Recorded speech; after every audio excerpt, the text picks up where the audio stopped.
नाज़रीन अस्सलाम वालेकुम, आप देख रहे हैं द वॉइस ऑफ कश्मीर और कश्मीर ऑनलाइन। शायद आपको भी खुशी होगी, एक नन्ही सी गुड़िया हमारे साथ बैठी है। ये एक ऐसी बच्ची है जो न कुछ बोल पाती थी और न कुछ सुन पाती थी। अल्लाह का करम है कि इनके वालिद साहब भी हमारे साथ बैठे हैं, डॉक्टर साहब भी बैठे हैं जो आपके स्क्रीन पे दिखते हैं। पहले तो अल्लाह ताला का करम है और उसके बाद डॉक्टर साहब की पूरी रहनुमाई से आज ये बच्ची जो है ये काबिल है हमारे साथ बोलने के लिए। इनके वालिद साहब से पहले बात करेंगे। आप शायद पहले ये सोचेंगे कि पहले इस बच्ची से बात करें, इससे हम अभी थोड़ा सा रोकेंगे तो इनके वालिद से बात करेंगे तो इनसे पूरी तफसील सुनेंगे कि जब इन्होंने इस बच्ची को जन्म दिया तो उसके बाद जब इन्हें मालूम हुआ कि इनकी बच्ची न बोल पाती है न सुन पाती है तो एक वालिद के अंदर क्या कुछ कैफियत तब रोनमा होती है, एक वालिद ही समझ सकता है जब उसकी बच्ची उस हालत में हो। आपका खैर मकदम करते हैं, पहले आप नाम बताइए अपना। मेरा नाम शौकत हुसैन है, मैं बारामुल्ला से ताल्लुक़ रखता हूँ। शौकत साहब, क्या गुजरी तब आपने जब आपकी बच्ची आपने देखा कि मेरी बच्ची न बोल पाती है न सुन पाती है, क्या फीलिंग्स थी तब?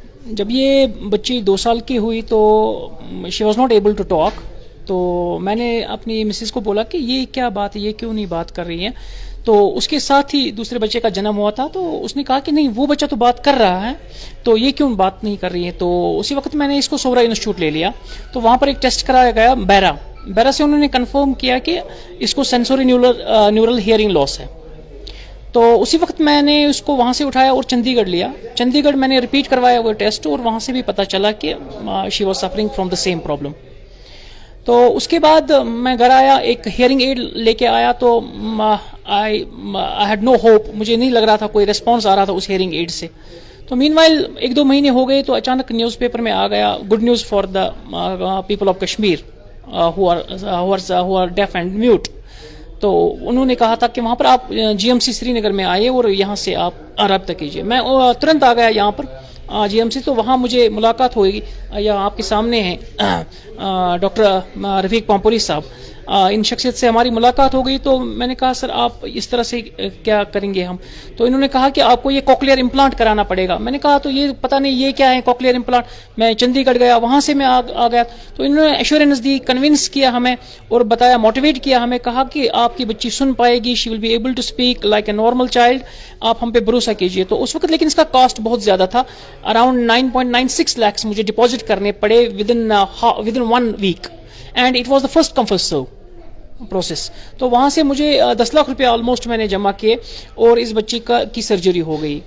तो और इन्होंने एक इम्पॉर्टेंट चीज़ थी जो पोस्ट ऑपरेटिव इसमें जो रिक्वायरमेंट थी, स्पीच थेरेपी थी वगैरह, इन्होंने बाज़ाब्ता तौर पर उसका भी इंतज़ाम किया था वहाँ पर। That was great help to us. तो उसके बाद ऑपरेशन के बाद भी हम यहाँ 1-2 साल आते रहे और माशाअल्लाह अब आप देख रहे हो ऑलमोस्ट 1 डिकेड इज़ ओवर। तो अब मेरी बच्ची नॉर्मल स्कूल में पढ़ रही है, Saint Joseph higher secondary school में पढ़ रही है। इसको नॉर्मली एडमिशन हो गया था और ये अब 7th स्टैंडर्ड में अभी रिसेंटली हो गई है, तो अभी नॉर्मली ये पढ़ रही है। So I am extremely grateful to my almighty Allah. I also thank to Rafiq Pampuri sahab. बेटा, सभी नाजरीन जो हमारे हैं वो मुंतज़िर है इस बात की कि अब आप अपना इंट्रोडक्शन दे दो, पूरा बताओ कि आपका नाम क्या है, कहाँ पढ़ती है, कैसा फील करती है, कोई आपको कुछ ऐसा तो नहीं लग रहा है कि मैं नॉर्मल नहीं हूँ, कुछ ऐसा फील तो नहीं हो रहा है आप?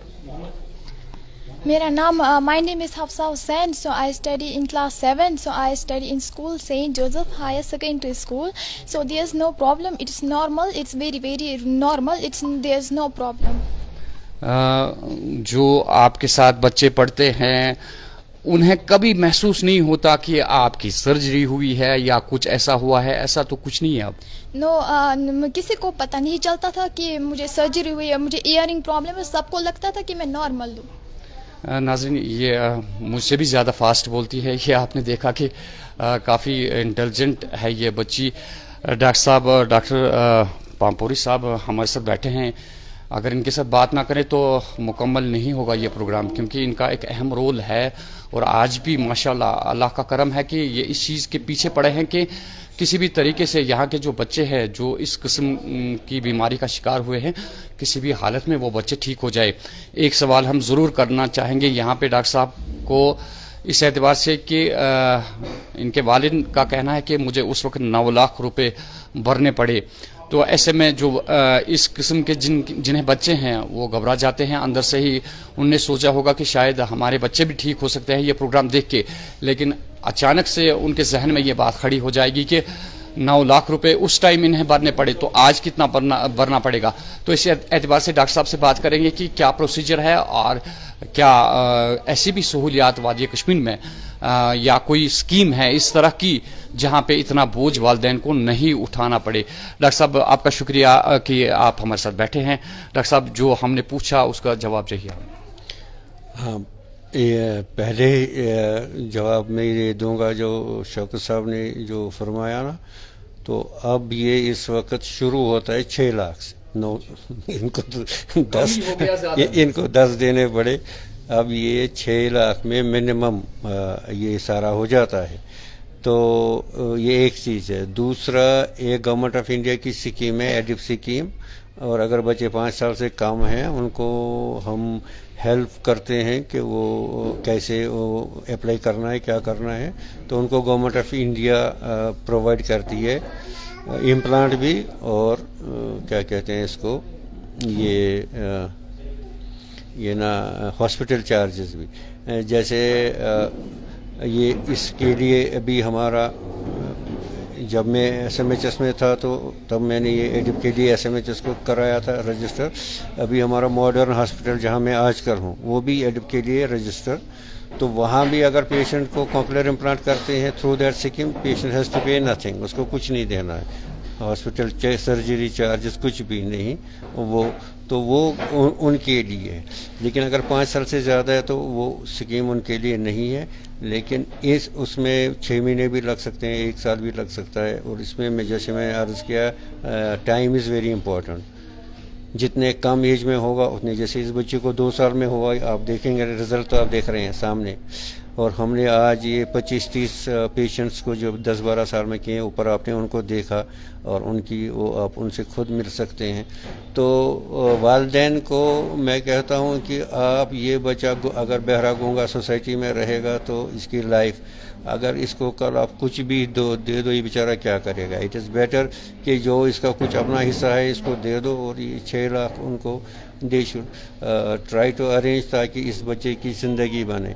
और तीसरा में अगेन यहाँ के जो साहिब सरवत लोग हैं, NGOs हैं, उनसे भी ये करूँगा कि बाहर के इतने होते हैं, अब वहाँ इतने होते हैं कि उनको टेकर्स नहीं है, मतलब उनको हाँ देने वाले नहीं है, और यहाँ देने वाले नहीं हैं।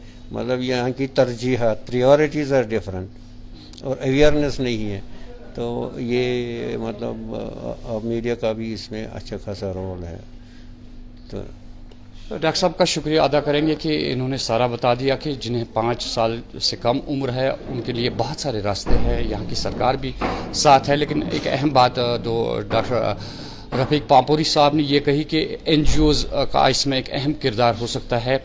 लाजमी बनता है उन पे कि वो इतने मासूम बच्चे जो है, बहुत सारे काम होते हैं यहाँ पे, मैं कह सकता हूँ कि इतनी एडवर्टीजमेंट हो जाती है NGOs की कि क्या क्या काम करते हैं वो उसमें बड़ा चढ़ा के हर एक चीज़ पेश की जाती है। लेकिन यहाँ पे इन बच्चों की देखरेख के लिए अगर हमारे NGOs जो है वो सामने आ जाए तो ये एक बहुत बड़ा एजाज़ होगा हमारे लिए भी। ये एक बच्चा है, 2 साल का, ये 2 साल की इसकी उम्र बताई जाती है। 2-4 महीने पहले इसका इम्प्लांट हुआ है मॉडर्न हॉस्पिटल में। अब इसको दूसरे कान में करना है। वी आर इम्प्लांटिंग इसके दूसरे कान में। अब ये देखो, ये बच्चा इंशाल्लाह उम्मीद है ये नॉर्मल लाइफ। आप नाम बताइए अपना। फैसल अहमद। फैसल साहब, 2 साल इस बच्चे की उम्र है, क्या लगा आपको पहले कि शायद ये सुन नहीं पाता है, कह नहीं पाता है? जब डॉक्टर साहब से आप मिले तो अभी आप कितने मुतमईन हैं, और बच्चे की हरकत में कितनी फ़र्क आ गई? आपको लगा कि ये अब शायद सुन रहा है या बोल भी पाएगा? जी, ये सुन रहा है, बोल भी पा रहा है बहुत अच्छे से। इससे पहले नहीं? इससे पहले नहीं, कुछ भी कर नहीं सकता है। हालांकि कुछ महीने ही हुए, अभी कुछ महीने ही हो गए। 6 महीने हुए। आपको लगता है कि इसकी लाइफ जो है वो नॉर्मल सी है। नाज़रीन, ये छोटी छोटी मिसालें हमारे सामने हैं। उन वालिदैन को हिम्मत नहीं हारनी चाहिए जिनके बच्चे इस किस्म के हैं। आप डॉक्टर रफ़ीक साहब से राब्ता कायम कर सकते हैं। ये सोरा में बैठते हैं, हम मॉडर्न में भी बैठते हैं।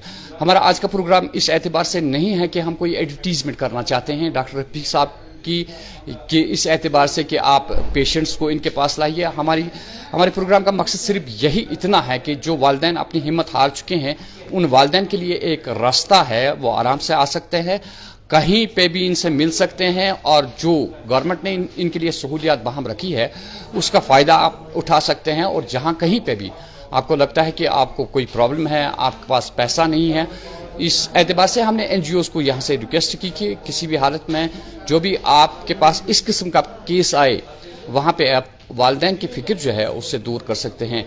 दीजिए अपने मेज़बान हाया जावेद को इजाज़त। अल्लाह निगहबान।